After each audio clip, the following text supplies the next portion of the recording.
Welcome to an in-depth look at the new talent system in Heroes of the Storm. In each Heroes of the Storm match, you're given a series of talents to choose from every few levels to customize your hero. These can increase the damage of your abilities, imbue your hero with special attributes, or even give your abilities all new effects.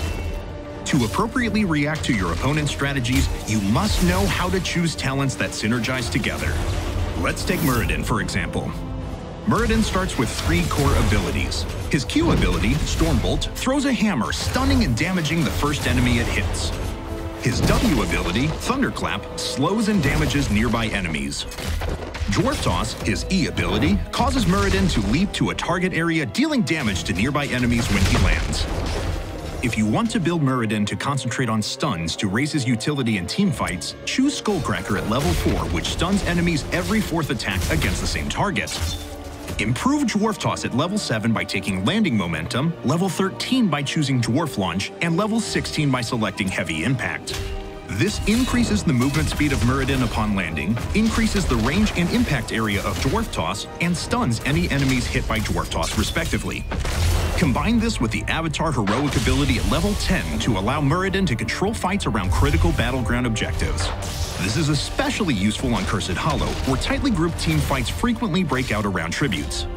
On the other hand, if you want to focus on damage, take Perfect Storm at level 1, which increases Stormbolt's damage by 5 for each enemy hero hit. Then, at level 7, take Piercing Bolt, which allows Stormbolt to hit an additional target.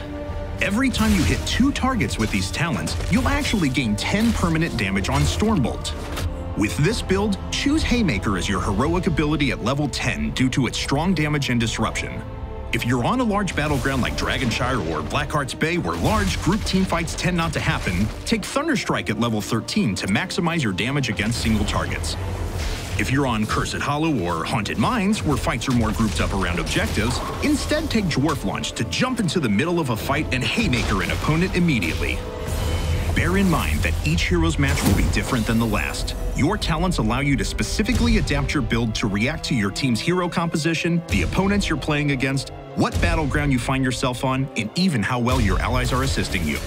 Knowing what talents to choose depending on the situation is key. Take Burning Rage if you find your team paired against opponents with lots of melee characters that like to stand in a fight and dish out damage, like Stitches.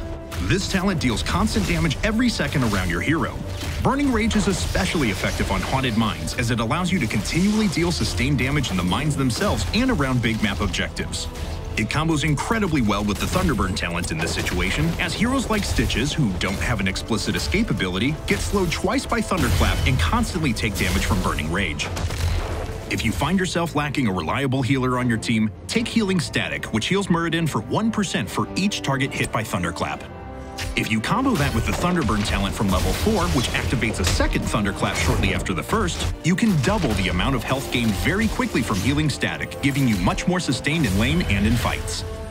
If you're matched against those heroes like Vala that have abilities that let them reposition very quickly, improve your Dwarf Toss ability by selecting Landing Momentum. Landing Momentum gives you a 20% speed boost following Dwarf Toss, so if Vala keeps faulting away from you, now you can leap towards her and catch up to her with your movement speed boost. We'll be continuing to update the talent system as the game develops. We're looking at implementing systems that give you a view into your opponent's talents. This will give you the ability to reactively choose your build depending on what you see. That's all for this video. Don't forget you can register for beta access to the game at heroesofthestorm.com. This is Kevin Naki for Blizzard Entertainment. We'll see you next time.